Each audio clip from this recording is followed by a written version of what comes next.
So an important thing to remember is that before we bring any horse into this kind of terrain, even just walking around like we've done today here, we put the horses through the groundwork program. Before we get on them, they must be calm, with a good self-confidence, in harmony, etc., and trust us. People quite often ask, Stefan, some people call just out of the blue and say, hey, I got a horse, he's bolting, he's bucking, he's running away, he's rearing, he's doing this and this and this. So what do I do? And people are then looking for a shortcut. They're looking for a different kind of bit or some kind of equipment. That doesn't work. That's impossible. Most of the horses, when in Europe, I have to pick them up. And I have to retrain them, reschool them. Not all of them, but most of them. Because they've become what we call a problem horse. The horses are never the problem. It's lack of experience. The people who handle the horses do not have enough experience. And to remember is that a horse can never do wrong. Horses do what horses do, just like a dog or a cow or a bull, whatever. An elephant, a donkey, a mule, they can never do anything wrong. But anyway, we let's use the word problem horse then. But whether it's a problem horse, so to speak, an older horse, or a horse that's never been ridden, never been driven, never basically just had a halter maybe on, by the time I get on them, they cannot bolt. They can't run away. They can't buck, etc., because they have no reason to. I do not attack the problem. I, so to speak, attack the reason why the horse is bucking and rearing and bolting and is nervous and stressed and he is like on the bit, and you really have to, the rider or the driver has to sit there and hold on, and the horse is like this and you know, tense like a, you know, stiff as a board. Those horses just walking around here in this terrain, it's dangerous. You could fall off the mountain. The horse could hurt himself. You could hurt yourself. So the horse must be in harmony and calm with the self-confidence. He needs to trust you, he or she, and be soft and listen to you. So imagine your body is a living thing, and the horse's body is a living thing. You need to merge. Just like two humans, a man and a woman competing in dance, they must merge on the dance floor in harmony. That must be the goal. So no, we do not invite people with their horses to come and just for a nice weekend ride in this kind of terrain. Not even if we stuck to the logging roads constantly, because it just creates a bunch of problems. The horses are nervous, they're on the bit, they have to sit there and hold them, and they're like this, like a sewing machine, and they're scared of this and scared of that, and it just doesn't work. So we never do that, and we do not allow people to come with their horses and just take riding lessons, because they come there and the horse won't stand still. They need to put them in cross ties. We don't never use cross ties.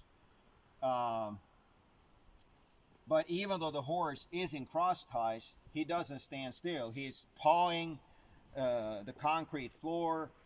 He's moving back and forth. I trimmed her feet, her 4 feet yesterday.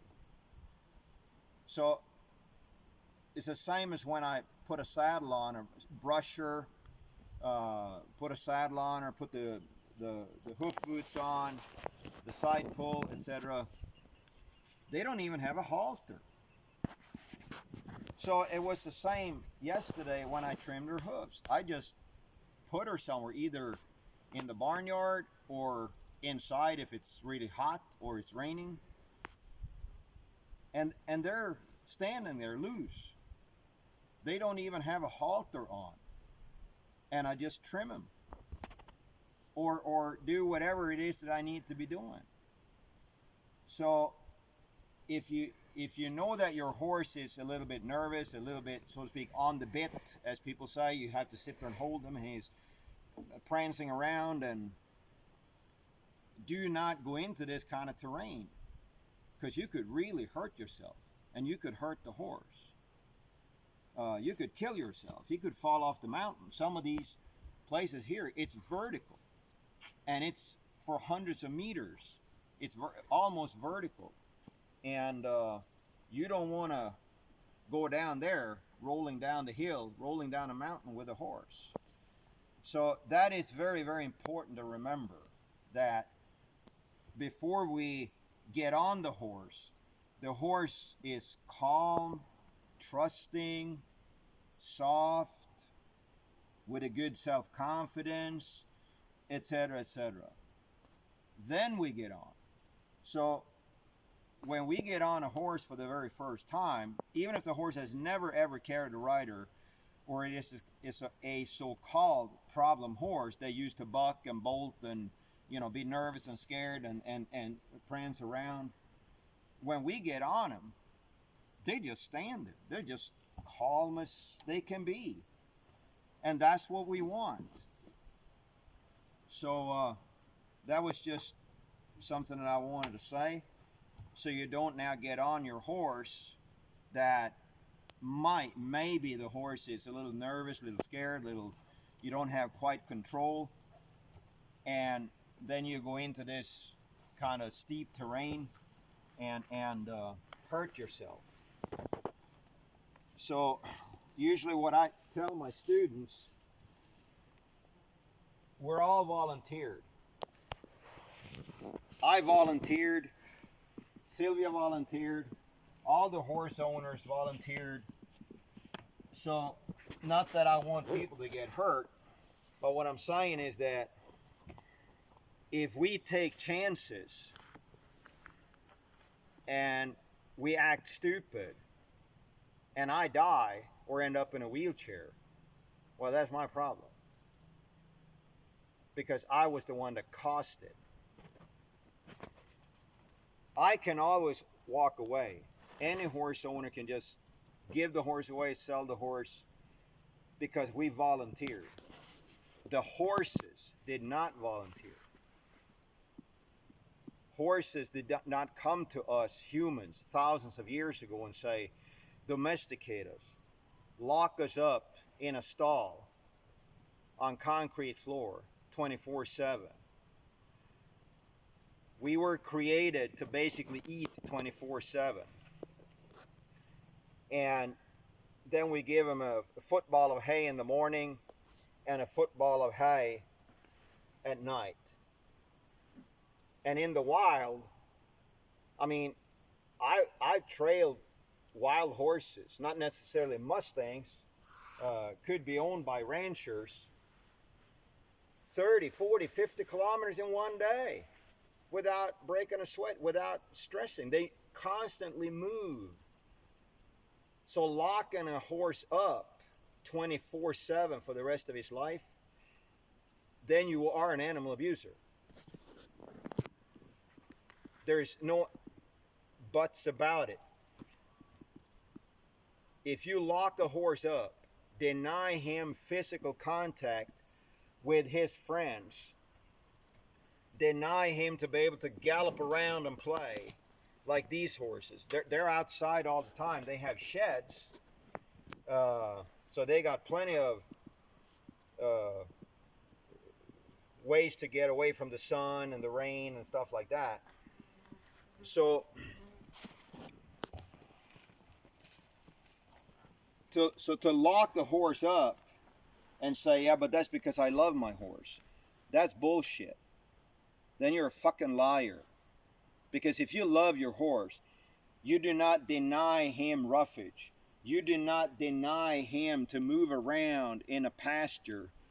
And a pasture could be this kind of terrain here, as well as uh, open spaces, hay fields.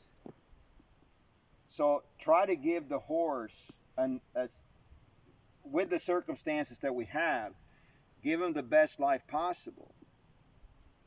He doesn't need 20 friends, but at least one friend, 2 horses, and a big enough area where they can lope and play and go gallop and move around. These horses, they have, I don't know how many hectares they have. They have quite a few hectares to move around 24/7, and sheds to seek protection from the rain if they want to, not that they normally do, and also the sun. Now that we've had a lot of warm weather, they spend more time in the sheds to get away from the sun and the bloodsuckers. So anyway, I'm gonna go back and get the saddle off of her and give her the rest of the evening off. Thank you.